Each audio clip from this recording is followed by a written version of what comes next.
Le Grand Matin Sud Radio. L'enquête de la matinée. Avec cette enquête ce matin, avec vous, le sentiment d'être en sécurité. On parle d'agression, de cambriolage, de drogue, de la criminalité, en tout cas en France, avec nos invités Jean-Michel Fauvergue, député de Seine-et-Marne et ex-patron du RAID pour son livre La sécurité des Français aux éditions Michel Lafon, et Ose Oussami, qui est coordinateur du réseau Banlieue Plus. Oui, alors est-ce que vous avez le sentiment d'être en sécurité ou pas? La drogue, on l'a vu ce matin, il y a toujours autour de certains établissements, notamment, il y a du trafic un peu partout, les agressions de toutes sortes, les cambriolages qui ont repris eux aussi. David est avec nous et il veut réagir et prendre la parole. Bonjour David. Bonjour à tous. Bon, quel est votre sentiment, vous? Non, moi je suis pas en sécurité. Ouais. Moi je crois qu'on excusez-moi le mot, se fout de notre gueule. Parce que moi je sais que ceux qui font les enquêtes dans les gendarmeries pour attraper les dealers ont des salaires qui sont 10 fois moins importants que les dealers eux-mêmes. Et je crois que ces enquêteurs qui sont très compétents ne sont pas soutenus et ils ont peur. Et je pense qu'il y a aujourd'hui l'État qui ne joue pas le jeu de véritablement nous protéger au niveau des moyens de motivation des agents, de protection, et même au niveau des gendarmeries aujourd'hui. On en est encore avec des machines à écrire, ils ont des moyens vétustes. Et d'ailleurs, le député... ça dépend où quand même, mais bon, oui. Oui, mais moi j'ai un coup de gueule à pousser. Le député qui est là à l'émission, il va passer son temps à nous expliquer la pédagogie des lois qu'il fait. Alors que l'objectif, c'est d'améliorer la vie des gens. C'est un ancien... C'est l'ancien patron du RAID. Du RAID, il était vraiment sur le terrain. Ouais, donc, vous allez discuter, dialoguer avec lui. C'est un autre monde. Pour lui, c'est des petits dossiers, ça. Ouais. Non, parce qu'avant le RAID, il faisait d'autres choses aussi. Il n'y a pas que ça dans sa vie. Je ne suis pas en train de tirer sur lui. Stop. Moi, je dis, nous, on a des problèmes d'incivilité dans les communes. Moi, je dis, à côté de Perpignan, une commune de 3000 habitants où il n'y avait jamais eu de problème jusqu'ici, il n'y avait pas besoin de police municipale. Aujourd'hui, on a des policiers armés pour se protéger. Ouais. Et c'est localement qu'on trouve des solutions parce qu'on se débrouille avec les voisins vigilants. La population citoyenne se mobilise. Mais que faites-vous là-haut, enfin? Oui, non mais c'est vrai. Restez avec nous, David, parce que c'est intéressant avec Ose Oussami et puis vous, Jean-Michel Fauvergue. Alors, directement, il vous interpelle, David. Mais il vous met pas les menottes. Ouais. Bon, oui. Non mais il a raison, et d'ailleurs je le salue et je salue le Catalan. C'est une région, c'est ma région natale que je connais bien. Il a raison, c'est un ressenti important que cette insécurité. Et il nous a surtout beaucoup parlé de drogue, et il a raison. Pourquoi? Parce que le trafic des stupes aujourd'hui en France, mais pas seulement en France, dans d'autres pays européens, peut représenter en direct ou en indirect entre 60 et 80% de la criminalité selon les.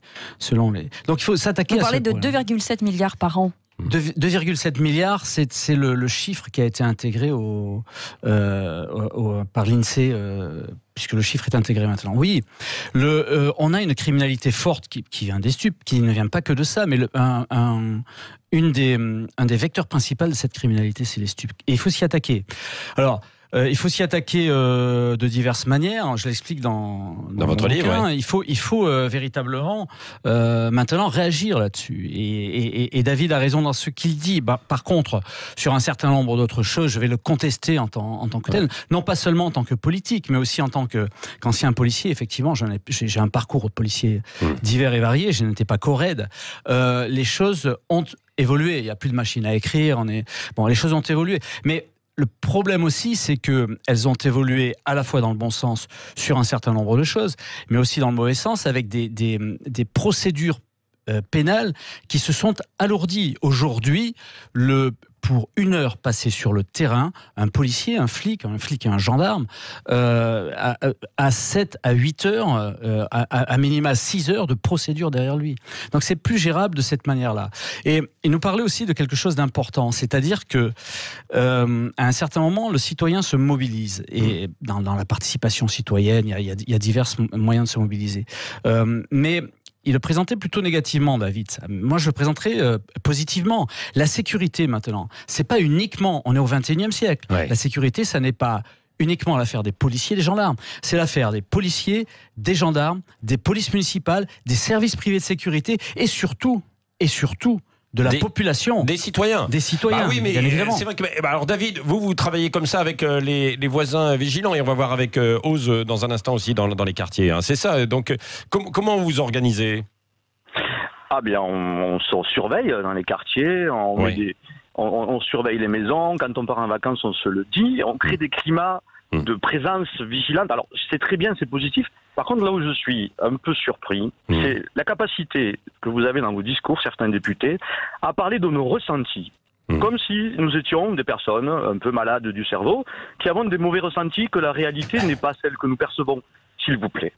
S'il vous plaît, respectez notre sentiment d'insécurité. C'est pas du bluff. Venez dans certaines cités. C'est les parents à Marseille qui font la chaîne humaine autour de l'établissement. C'est pas un ressenti. Oui, en Seine-Saint-Denis, on en a parlé ce matin sur ce radio. En Seine-Saint-Denis, pardon. Oui, non, mais c'est vrai. Non, mais à Marseille, il y a eu des mouvements de contestation aussi, parce que c'est vrai qu'il y a devant des établissements scolaires des dealers qui sont là et ils continuent. On a parlé de ce trafic de stupes. Oz Oussami, vous dans les quartiers, puisque vous êtes coordinateur du réseau Banlieue Plus. Alors, moi je vais être d'accord avec David qui s'appelle, c'est ça ? Oui, David, il est là, il est avec nous. Il dit sentiment d'insécurité, donc oui, effectivement, ce sentiment d'insécurité existe. Après, il y a le sentiment d'insécurité, et puis après, il y a la réalité des chiffres. En ce qui concerne en fait la population qui serait partie prenante de cette sécurité, alors oui et non. Oui, parce que effectivement, c'est utile. On l'a vu à Villeurbanne dernièrement, en fait, quand l'assaillant s'est fait... on va dire mis hors d'état de nuire par un certain nombre de gens. Là où il faut être vigilant, c'est que justement, on n'a pas envie de créer non plus des justiciers en fait qui vont aller se faire justice eux-mêmes ou dépasser un petit peu les bornes. Donc. Et ça, vous le sentez dans certains quartiers ou quand vous en parlez avec d'autres personnes du réseau Banlieue Plus, par exemple ? Complètement. Alors, l'insécurité, elle touche tout le monde, y compris les gens des quartiers. Ce sont les premiers. Ce sont les premiers concernés. C'est pour ça qu'il y en a beaucoup qui veulent partir de ces quartiers aussi, parce qu'ils se disent on peut plus, quoi. Alors effectivement, partir, rester. Toujours est-il que tous ces gens-là, en fait, ils essayent de se mobiliser pour faire en sorte. La première des choses qu'ils font, c'est d'abord par la pédagogie, par l'éducation, par la sensibilisation en fait de tous ces comportements violents, et aussi par le fait de commencer à casser un petit peu les omertas et se dire quand des gens ne se comportent pas correctement, il faut aussi que nous on se mobilise et qu'on aille. Ça c'est dur. Alors là, vous abordez un sujet qui est un peu tabou, mais casser les omertas, c'est-à-dire parler, être capable de, mais dénoncer ou de, souvent on a peur parce qu'il y a des représailles. Alors parler, je parle pas forcément de dénonciation, c'est-à-dire qu'on peut déjà se parler entre nous à l'intérieur du quartier et essayer de comprendre ce qui va et ce qui va pas.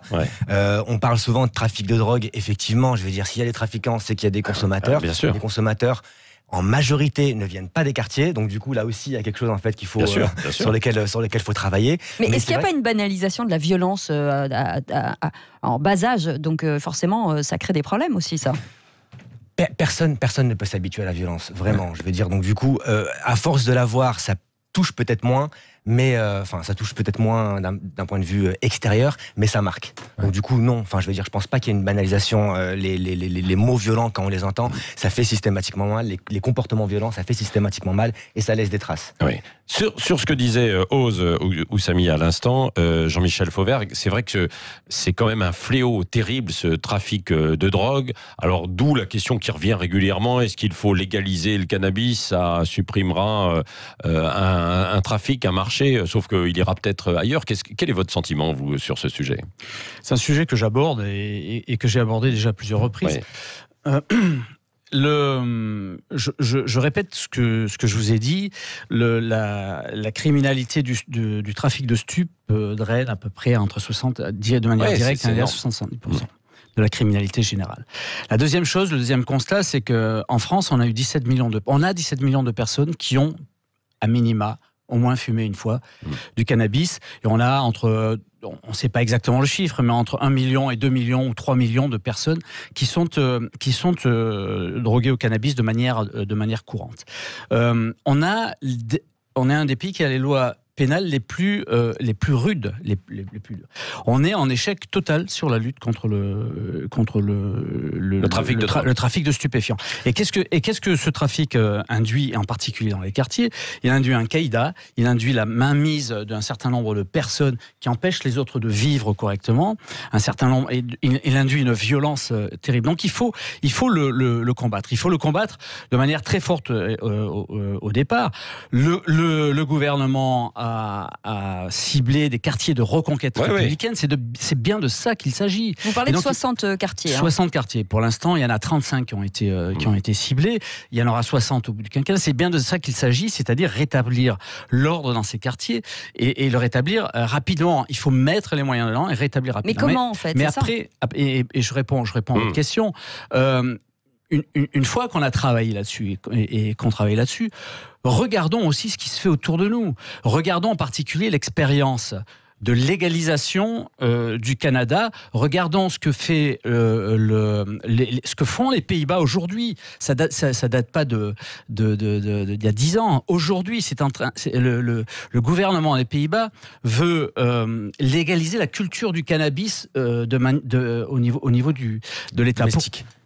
Donc, regardons tout ça. Ouais. Ouvrons un débat là-dessus. Ouais. Ouvrons un débat, non pas sur la pénalisation, sur la légalisation. Ouvrons un débat, c'est ce que je dis, mais ouvrons un débat de manière sérieuse, en disant est-ce que c'est bon, est-ce que c'est pas bon, et on met tous les arguments. Dans ce pays, il faut arriver à ouvrir des débats sur un ensemble de choses. Oui, Oz ou Samy ? Oui, la preuve que la répression ne marche pas. Je veux dire, si on a des lois parmi les plus rudes au niveau européen, mais je veux dire qu'on a près d'un tiers des Français en fait qui ont déjà consommé, ok, et que le trafic en fait de stupéfiants donne ce sentiment encore une fois d'insécurité, parce qu'en réalité, quand il y a des règlements de compte, c'est entre trafiquants. Je veux dire, les populations, à part avoir des personnes qui sont en bas des halls et qui les regardent pas très correctement, ok.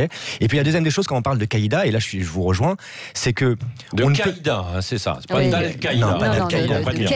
Les Qaïd. C'est que on peut pas arriver à ce niveau de contrôle de quartier sans avoir en fait un support qui est soit extérieur, soit en fait parfois domestique, y compris en fait au niveau des forces de l'ordre, ou des fois en fait. Jean-Michel Fauvergue, vous parlez quand même beaucoup de répression. Vous dites qu'à un moment donné, il faut taper dur et aller quand même à la répression.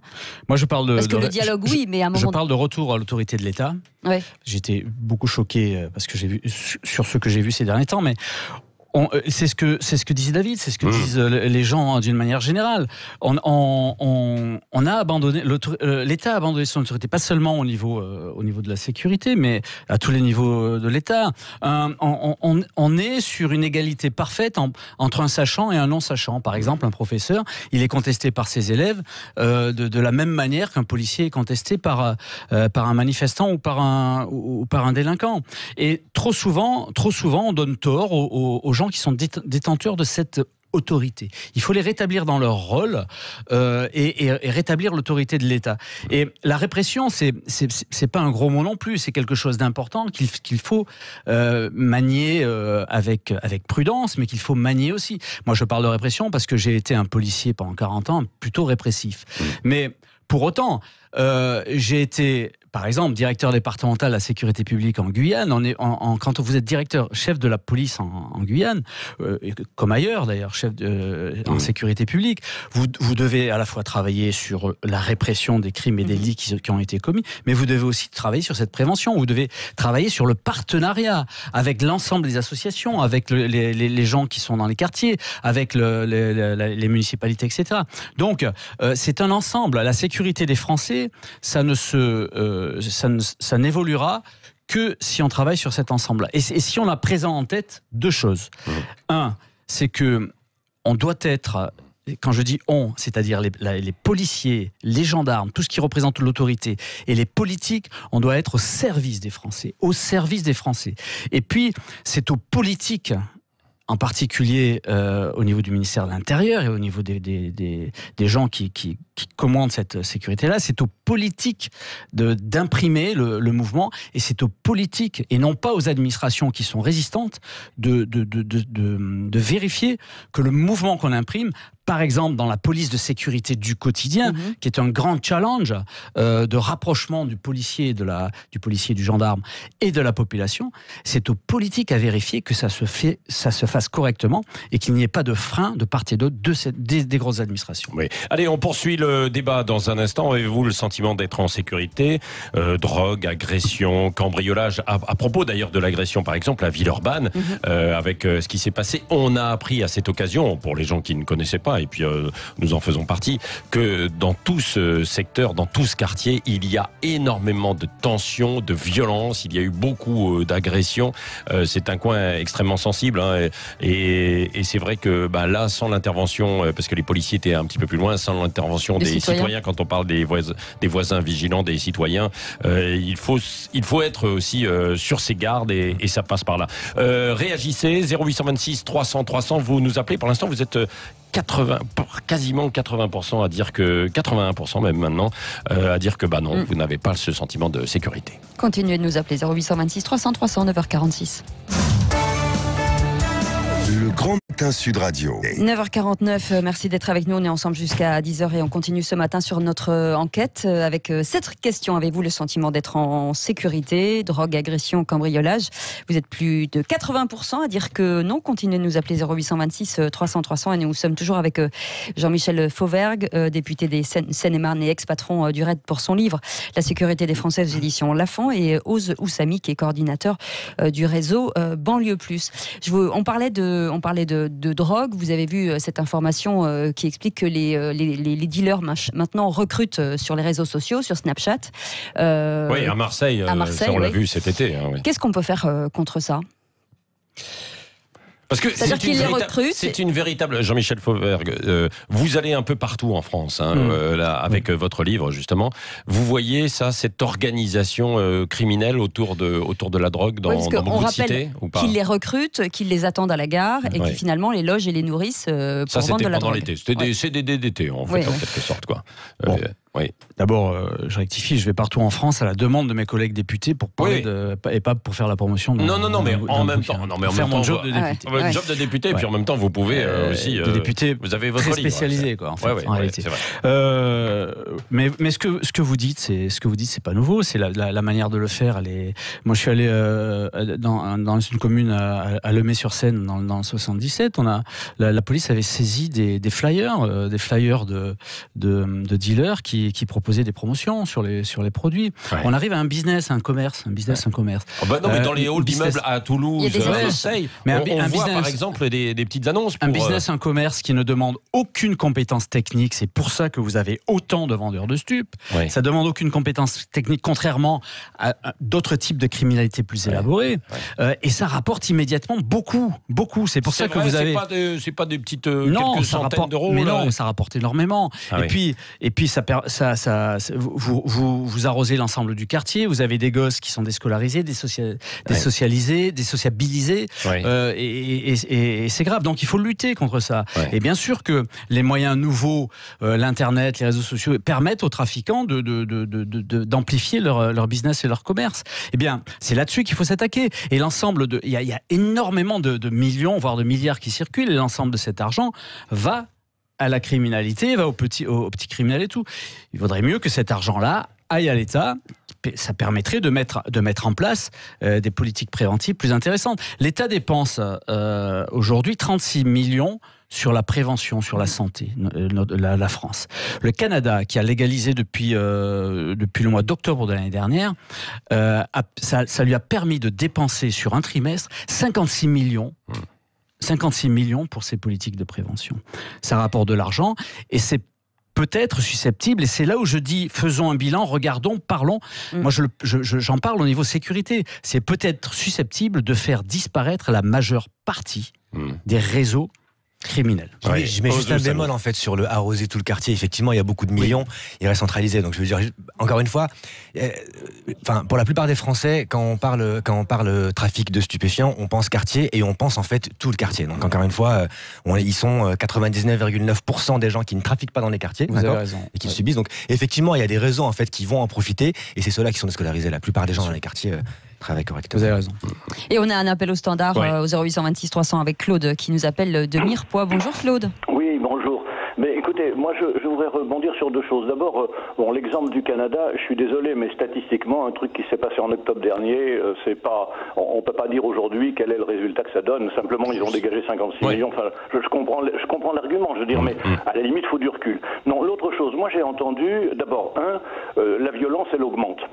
Moi, j'ai une fille qui travaille dans une crèche, elle augmente, elle commence à la crèche. J'ai d'autres enfants qui sont dans l'enseignement. La violence, elle est aujourd'hui dans l'école alors qu'elle n'y était pas. Moi, je suis un vieux de la vieille et quand j'allais à l'école, il n'y avait pas de violence, il n'y avait pas ce problème-là. Donc la violence augmente.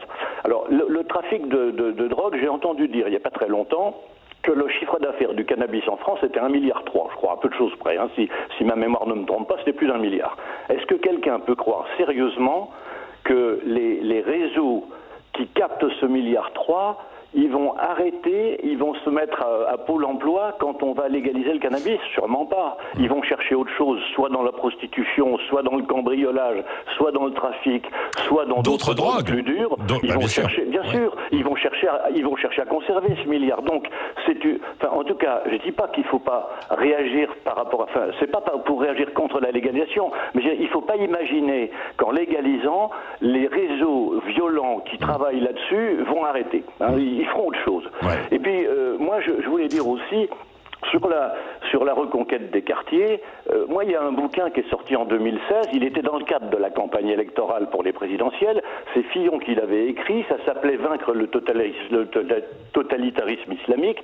C'est pas sur ça que je veux dire, mais il avait proposé des solutions pour reconquérir les quartiers, pardonnez-moi l'animateur de quartier, je vise pas les quartiers avec tout le monde, hein, oui, je vise effectivement le 1% de gens qui trafiquent et qui ont des armes dans les caves, parce que les gens, ils se contentent pas du cannabis, ils se tuent entre eux avec des balles, il y a des balles perdues. Donc il faut arriver à vider toutes les caves de toutes les régions de France pour les armes non déclarées. Et il avait proposé un plan qui mobilisait tous les moyens, la justice, la police, l'armée, de manière à nettoyer partage d'huile. Bon, alors je ne sais pas si c'était bien, mais qu'on arrête de parler de reconquérir les quartiers, puis qu'on dise voilà comment on peut faire. Moi, c'est ça que j'attends. Ouais. Alors la violence, les pompiers, les policiers, les urgentistes, tout le monde la connaît. On se fait aujourd'hui égorger dans une gare à Marseille. Je veux dire, faut arrêter. Alors, il y a des gens comme Michel Vivorca, des sociologues très à gauche en général, qui vous expliquent qu'au Moyen-Âge, la société était plus violente. Oui, bien sûr.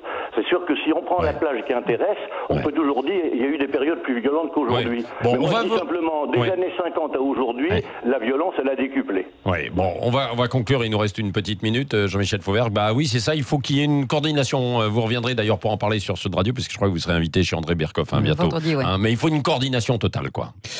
Oui, mais d'abord je voudrais dire à l'auditeur qu'effectivement il faut du recul sur et analyser. Moi je ne demande pas à ce qu'on légalise, je demande à ce qu'on ouvre un débat et qu'on regarde et qu'on voit. Ouais. Mais après être passé par l'aspect répressif des choses. Oui. Effectivement, il faut s'attaquer à ce caïd-là. Oui. Et puis, je suis d'accord avec lui aussi, ça commence très petit, ça commence à l'école, l'éducation commence à l'école.